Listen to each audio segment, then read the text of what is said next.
Jim, what's the latest here that you're hearing on Correa? I mean, it's been slow, obviously, not a lot of information. But what Andy was saying, I'm starting to hear some things, and he was too, last night, that this was progressing more towards an agreement. There's still some things to go. I checked in on both sides. It was lots of discussion still going on. There was still conversation about the length of the deal being fairly close to what it is already. And a lot of the discussion centered around the language.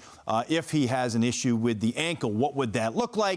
And I think that still takes some time to figure out, but I was told that the J.D. Martinez contract language, which the Boris Corp did with the Red Sox, it just expired in 2022, that's the framework that they've been using, that the language would be very close to that. So doesn't seem like there's any holdups where he might go somewhere else. It's more about trying to negotiate this medical language to make sure that both sides are okay with it. Yeah, I think it feels safe, to your point, that the Mets are going to end up with Correa here. But at least, how big of a deal is it for the Mets to get it done? It feels like their fans have been excited about this for a while, waiting for it to happen. How big of a deal is it for them to actually get it done? Yeah, I think for both sides at this point, it's a big deal. You talk about the time. It's taken a little longer than maybe especially fans would like. But I'm not as concerned about the time element. It's more so about just getting it done, because really at this point both sides need each other. So Correa's in a position where now this is the second team that's flagged this injury, so he's lost a lot of leverage if he were to go back out on the market. The Mets have also expressed, Steve Cohen to the Post, that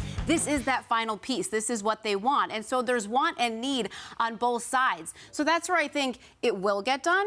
They just have to work out that language, as we've talked about, that's really the key here, ensuring themselves long term. Because for Correa, it's not necessarily about this injury. I'm not concerned years 1 and 2, which I think are the most valuable of the contract, because Mets are in win now mode. You're ensuring yourself down the road, 6 through 12, that if anything happens with that ankle, that you're not on the hook for a lot of money that could handcuff you later on for getting other talent or whatever you want to do with it. Yeah, I think there was this idea that people were freaking out, oh, the Mets are going to make a bad investment here. No, it was never in the short term. It was always worried about the length of that deal, the back end.